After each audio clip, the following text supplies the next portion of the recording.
क्योंकि हम chapter number 1 की सीरीज़ स्टार्ट की हुई है प्रॉब्लम सॉल्विंग। तो आज हम जो प्रॉब्लम सॉल्विंग्स में से जो टॉपिक देख रहे हैं वो देख रहे हैं 1.1.2, तो जो जिसका नाम है अंडरस्टैंडिंग द प्रॉब्लम। मसले को अंडरस्टैंड करना मतलब मसले को समझना।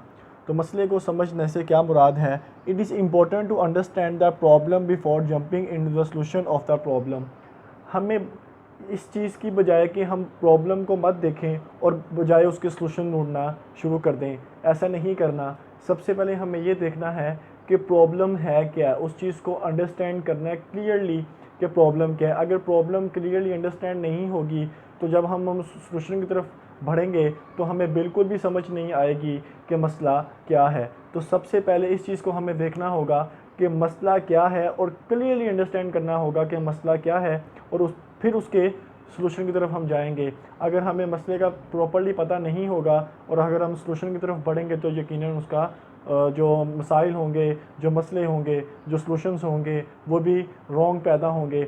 जैसा कि मिसाल के तौर पर ये आपके सामने एक सिग्नल बना हुआ है जिसको आपको पता है उसके अंदर 3 लाइट्स होती हैं। एक लाइट उसके अंदर रेड होती है, एक उसके अंदर येलो होती है और एक उसके अंदर ग्रीन होती है। अगर हमें इन तीनों का मतलब नहीं पता, रेड का मतलब क्या है, येलो का मतलब क्या है और ग्रीन का मतलब क्या है, तो यकीनन वहाँ पर मसले ही पैदा होंगे। अगर हम रेड सिग्नल का मतलब होता है कि अगर आपके पास रेड सिग्नल ऑन हो गया है तो वहाँ पर रोड पर अगर आप चल रहे हैं तो वहाँ पर अपनी गाड़ियों को स्टॉप कर दें। और अगर आपका सिग्नल ग्रीन हो गया है, इट्स मीन आपका वो जो रोड है वो ऑन हो गया है, आप वहाँ से गाड़ियों को लेके जा सकते हैं, मतलब गुजर सकते हैं रोड से। और येलो का मतलब होता है एनालिसिस करना, जो उसका प्रोसेस होता है रेड से ग्रीन की तरफ आने का। अब हम रेड की बजाय रेड पे अगर रेड सिग्नल हो, हम गाड़ियाँ चला रहे हों और ये ग्रीन सिग्नल हो और हम गाड़ियाँ स्टॉप करके बैठे हों, तो यकीनन वहाँ पर हादसात ही वाक़या होंगे। जैसा कि हमारे मुल्क पाकिस्तान के अंदर भी यही होता है, ग्रीन सिग्नल ऑन होता है और हम सारे के सारे गाड़ियाँ लेके जा रहे होते हैं, और जब ग्रीन सिग्नल आता है तो फिर क्या होता है, गाड़ियाँ स्टॉप हो रही होती हैं। ये पाकिस्तान के अंदर बहुत एक अहम मसला है, हमें इसके ऊपर काम करना होगा। हमें यकीनन पता नहीं होता कि ग्रीन सिग्नल के ऊपर रुकना है कि येलो सिग्नल के अंदर रुकना है, बस हम जा रहे होते हैं, तो यकीनन वहाँ पर मसले ही फिर पैदा होते हैं। तो हमें प्रॉब्लम्स को बगैर ये कि हम उस सलूशन की तरफ दौड़ें, हमें इस चीज़ को देखना होगा कि प्रॉब्लम क्या है। अच्छा, अगर आपको प्रॉब्लम का पता चल जाए, प्रॉब्लम क्लियरली डिफ़ाइन हो जाए, तो उन 3 चीज़ों की आपकी बचत हो जाती है। एक, आपका पैसे की बचत हो जाती है। दूसरा, आपके टाइम की बचत हो जाती है। टाइम मतलब टाइम आपका सेव हो जाता है, पैसे आपके सेव हो जाते हैं और आपको कहीं जाना नहीं पड़ता अगर आपको प्रॉब्लम ईज़िली क्लियरली डिफ़ाइन हो जाए।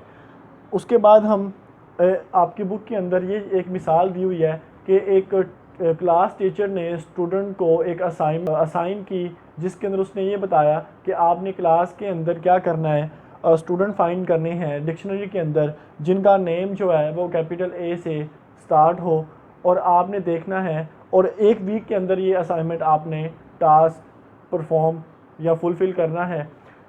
तो इन टास्क को परफॉर्म करने के लिए हमारे पास 5 वेज़ होंगे, मतलब किसी भी प्रॉब्लम को सॉल्व करने के लिए इस बुक के मुताबिक 5 वेज़ होंगे। अगर हम 5 वेज़ का पता लगा लें तो हम इजीली प्रॉब्लम को डिफ़ाइन कर लेंगे। आइए देखते हैं वो 5 वेज़ कौन से हैं। नंबर वन हम देखेंगे व्हाट, यानी कि list of the students name starting with letter A. हम ये देखेंगे जो है क्या, कि हमने ये देखना है, हमने स्टूडेंट्स के नेम देखने हैं जो कैपिटल ए से स्टार्ट हो रहे हैं। हु है कौन, स्टूडेंट्स।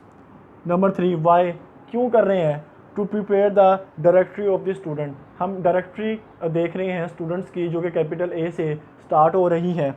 व्हेन, कब, विद इन अ वीक, एक हफ्ते के अंदर ये जो टास्क है वो फुलफ़िल करना है। और नंबर 5 वेयर, कहाँ पर करना है, स्कूल के अंदर। इट्स मीन ये वो इस एग्जांपल के मुताबिक हमें 5 वेज आपकी बुक के अंदर दिए गए हैं। अगर आपको मसला आ जाए कि आपके टीचर ने एक टास्क असाइन किया है जिसमें आपने स्टूडेंट्स के नाम चेक करने हैं, व्हाट, हु, वाई, व्हेन, ये अगर आपको इन चीज़ों का पता चल जाए तो आप इजीली अपने टीचर्स की असाइनमेंट को इजीली फुलफ़िल कर सकते हैं, जिससे आपका टाइम भी बचेगा, आपके पैसे भी बचेंगे और आपको मेहनत भी ज़्यादा नहीं करनी पड़ेगी, क्योंकि आपको यहाँ पर जो प्रॉब्लम है वो क्लियरली आइडेंटिफाई है, मतलब क्लियरली डिफ़ाइन है। आपको पता है कि प्रॉब्लम क्या है, और अगर हमें पता ही ना प्रॉब्लम क्या है तो फिर हम अगर उसके सलूशन की तरफ बढ़ना शुरू हो जाएंगे तो यकीनन हमें टाइम भी ज़्यादा लगाना पड़ेगा, पैसे भी लगाने पड़ेंगे, और हमें खपखपैया भी ज़्यादा होगा। अगर हमें अपने मसले को जल्दी सॉल्व करना है तो हमें सबसे पहले इस चीज़ को देखना बहुत ज़रूरी होगा कि प्रॉब्लम है क्या। तो ये जो आपको मैंने टॉपिक बताया, वो सेकंड टॉपिक बताया 1.1.2, और आगे आने वाली मज़ीद वीडियो में हम देखते जाएंगे। अगर आपको कोई भी मसले मसाइल हों तो आप कमेंट में हमें ज़रूर बताइएगा, हम आपको उसके आंसर देंगे। जज़ाकल्लाह।